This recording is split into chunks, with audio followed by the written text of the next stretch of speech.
This is FNN, where you get facts, not nonsense. All right, so storyline for today. The Biden administration has announced a $300 million weapons plan for Ukraine.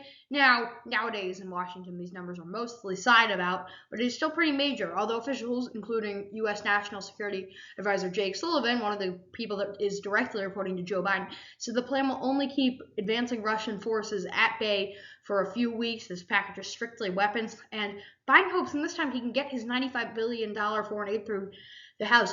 Mitch McConnell even went as far to tell Speaker of the House Mike Johnson to allow a vote on it.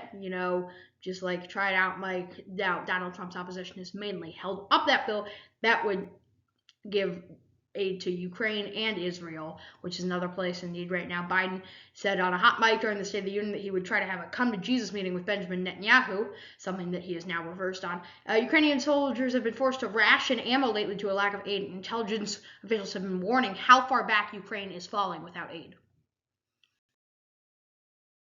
Finally, kind of a rare thing on this channel, analysis. So this is former special counsel Robert Hur, who was investigating Joe Biden's handling of classified documents. Hur was a Republican appointed by Trump. He was attacked from both sides today. Republicans attacked him for not charging Biden. Democrats attacked him for raising questions about Biden's mental state, with his quote saying Biden was a well-meaning elderly man with a poor memory, which he put in it. Most people were really trying to score some political points. Democratic Representative Hake Johnson of Georgia said Hur was attempting to get Trump reelected in the position that he put Biden in. This is kind of spurring back. Hur was a Trump nominee for District Attorney of Maryland. Hur's most powerful words in the hearing, I feel, were I did not exonerate him, similar to the Mueller report back a few years ago. Is a response to Pramila Jayapal, a representative from Washington, trying to prove she was trying to kind of get on that Biden was innocent, and Hur basically just said, I did not exonerate him. It really had a similar feeling to Robert Mueller's report on Donald Trump a few years ago. All right, time to calm down a little bit. We got news for March 12th.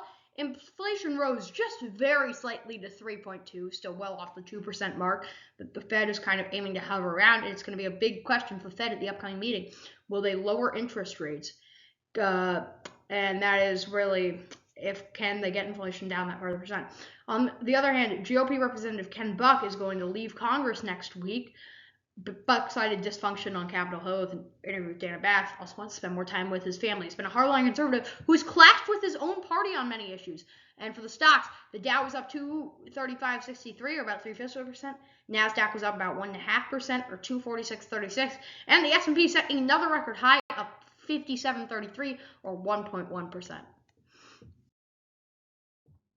And U.S. temperatures and the snowfall in west. So today in the U.S., kind of always, there's a block of heat down in the southeast, but it was seasonally warm in the northeast, something that will continue. This is why I'm doing shorts, casual day up here in the northeast, 63 degrees and sunny. Although there really is this driving storm factor that is coming into the west, which is why we'll see chillier temperatures there, as they usually are for most of the winter. Denver could see over a foot of snow, and places in the Rockies, especially the mountains, Vail, Aspen, Beaver Creek, Breck, Crested Butte, could see many, many feet of snow. Great for some of the skiers still trying to get in some late season things you can see. And tomorrow, it will be a pretty similar day all across the board. This has been FNN, where you get facts, not nonsense. Thank you for watching.